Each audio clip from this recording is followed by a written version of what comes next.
KJD udah nyodok nih. KJD nyodok nih, KJD nyodok.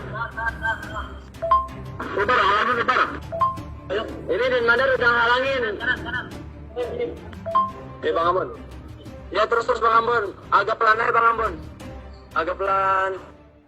Akan muncul film KM50 dan mungkin nanti akan lebih hebat dia punya efeknya daripada film Vina yang saat ini sedang viral.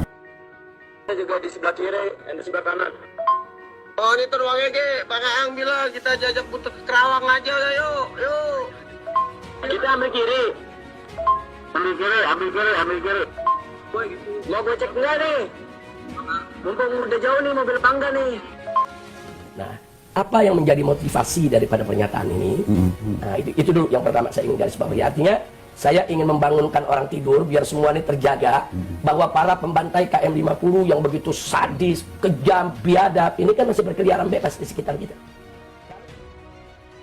Saya bersumpah demi Allah saya akan kejar siapapun, pihak manapun yang terlibat di pembantaian KM50. Saya enggak peduli siapapun orangnya. Ingat, siapapun orangnya.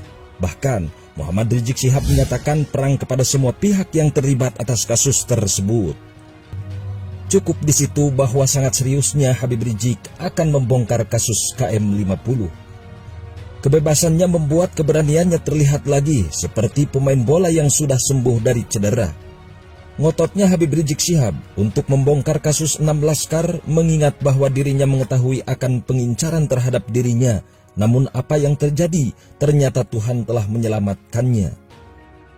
Mereka berani untuk menjadikannya sebagai target pembunuhan. Rencananya kan memang KM50 itu kan yang ditarget kita. Nah, menurut Habib Rizik Syihab, kasus tragedi 6 laskar adalah kriminal yang sangat sadis luar biasa.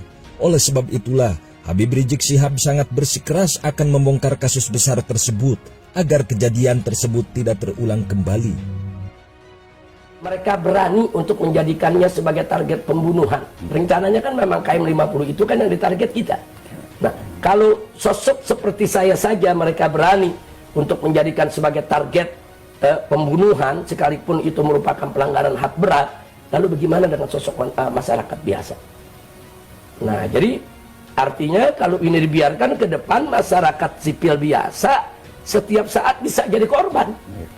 Jangan lupa itu, bisa jadi korban. Sementara itu, melihat boomingnya film Vina, Habib Rizik pun seolah-olah tergugah untuk meluncurkan film tragedi 6 Laskar KM50. Yang mana film tragedi 6 Laskar KM50 akan lebih viral dibandingkan film Vina yang sedang viral saat ini. Agar kasus ini juga bisa terungkap. Jadi banyak sekali jalan. Dan bisa jadi besok atau lusa akan muncul film KM50. Dan mungkin nanti akan lebih hebat dia punya efeknya daripada film Vina yang saat ini sedang viral. Nah, jadi sekali lagi, kalau tidak mau ada kegaduhan di kemudian hari atau ada presiden buruk terhadap penegakan hukum di kemudian hari, KM50 harus dituntaskan. Selanjutnya, yang dijuluki Imam Besar Habib Muhammad Rizik Syihab itu pun seolah-olah yakin bahwa akan lebih jelas terlihat seperti kasus Vina yang sudah terlupakan dan kini perlahan terungkap. Artinya, dengan adanya filmnya tragedi 6 Laskar KM50 dengan alur cerita yang lebih nyata, maka kasus KM50 akan menyita perhatian banyak orang. Bahkan film tragedi 6 Laskar KM50 bisa viral di dunia. Semua itu bukan tanpa alasan, mengingat Habib Rizik Syihab membawa kasus tragedi 6 Laskar KM50 ke internasional. Kita akan melakukan berbagai macam upaya hukum sesuai dengan prosedur yang berlaku, baik nasional maupun internasional. Nah, itu akan kita lakukan. Bahkan kita sudah menyuarakan di beberapa pertemuan-pertemuan internasional soal KM50.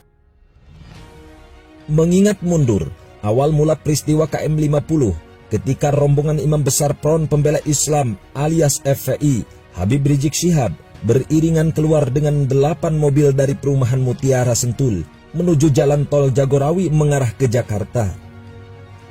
Merujuk laporan majalah Tempo, 4 dari 8 mobil tersebut berisikan anggota keluarga Habib Rizik Syihab, sementara 4 mobil lainnya berisikan anggota dan laskar khusus FPI. Artinya, rombongan Habib Rizik menggunakan mobil sebanyak 8 mobil. Selanjutnya, 2 mobil di belakang, Toyota Avanza dan Chevrolet Spin, menyadari bahwa rombongannya Habib Rizik Syihab dibuntuti oleh mobil lain di belakangnya. Kedua mobil inilah yang saling pepet dan potong jalur dengan mobil kepolisian. Setelah melewati sekitar 3 persimpangan lalu lintas, mobil Avanza berhasil lolos dari kejaran polisi. Namun, mobil Chevrolet yang berisikan Andi Oktavian, Ahmad Sopian, Lutfi Hakim, Faiz Ahmad Syukur, Muhammad Suci Kadafi, dan Muhammad Reza berhasil dihalau oleh polisi. Penghentian dan baku tembak polisi dengan 6 anggota FPI tersebut terjadi saat di rest area kilometer 50, Jalan Tol Jakarta Cikampek. Namun, baku tembak diduga sudah terjadi jauh sebelum berhenti di KM 50. Hal ini dibuktikan melalui temuan beberapa selongsong peluru sekitar 3 km dari lokasi kejadian. Beberapa saksi yang diwawancarai dalam majalah Tempo mengaku bahwa mereka dilarang mendekat oleh polisi ketika peristiwa tersebut berlangsung. Bahkan, sebelumnya saksi mengaku masih melihat 6 anggota FPI dalam keadaan hidup. Saksi mengatakan berani bersumpah bahwa mereka atau 6 laskar masih hidup saat itu. Akan tetapi, ketika dibawa ke rumah sakit Polri Kramat Jati, Jakarta Timur, 6 anggota FPI tersebut telah dinyatakan dalam kondisi tewas. Sejak itulah kasus KM 50 dinilai janggal oleh publik, meskipun pengadilan di tingkat kasasi telah memutus bebas 2 terdakwa. Jaksa penuntut umum Z Tandung Alo yakin bahwa kasus KM 50 dapat diteruskan apabila ditemukan bukti baru. Oleh sebab itulah, terlihat jelas Habib Rizik bersikeras akan membongkar kasus tragedi 6 laskar KM 50 karena kasus KM 50 itu dinilai janggal oleh publik. Sementara itu, dalam peristiwa KM 50, 6 laskar FPI tewas. Menurut polisi, hal itu dilakukan karena laskar menyerang petugas menggunakan senjata api dan senjata tajam. Namun, kubu FPI lewat Munarman saat menjabat sekretaris umum FPI membantah klaim polisi soal laskar pengawal Habib Rizik memiliki dan membawa senjata api. Dia menilai polisi telah memutarbalikkan fakta mengenai senjata itu. Kalau laskar kita disebut membawa senjata api dan tembak-menembak, fitnah itu.